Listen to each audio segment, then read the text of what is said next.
Hello friend, હું છું અદિતિ. હું કરું છું બ્લોગિંગ. આજના મિની બ્લોગમાં તમારું સ્વાગત છે. તો સવારમાં થઈ ગઈ હતી રેડી, કેમ કે મારે જવાનું હતું મારા ફ્રેન્ડ સાથે રિસોર્ટમાં.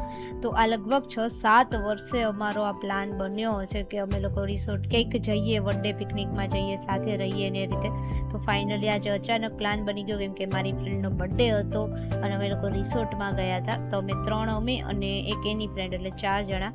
તો જઈને અમે ડાયરેક્ટ પહેલાં નાસ્તો કર્યો. જે અમે નાસ્તો મંગાવ્યો એ લોકોએ મસ્ત એવો બનાવી આપ્યો હતો, અને રિસોર્ટની વાત કરીએ તો બહુ જ મસ્ત હતો. અને પછી અમે લોકોએ કપડાં ચેન્જ કર્યા અને રેડી થયા થોડાક. અને એમાં એવું હતું કે વરસાદ ચાલુ હતો, તો કીધું ત્યાં જઈને આપણે મસ્ત એવા રેડી થઈ જશું. આપણને રૂમ તો મળી જ જવાનો છે વન ડે માટે, હતા સવારથી સાંજ માટેનો. અને વરસાદે અમને આ વખતે બહુ હેરાન કર્યા છે. તો એ તમને બ્લોગમાં મારા જોયું જ હશે, અને ના જોયું હોય તો લિંક આપેલી જ છે. અને લોકેશનની વાત કરીએ ને તો લોકેશન બહુ જ મસ્ત હતું. નેક્સ્ટ ટાઈમ જ્યારે વરસાદ ઓછો હશે ને ત્યારે ફરી એકવાર આ જ રિસોર્ટમાં જવાનો પ્લાન બનાવ. મળીએ નેક્સ્ટ વિડીયોમાં. ત્યાં સુધી બાય બાય, ટાટા.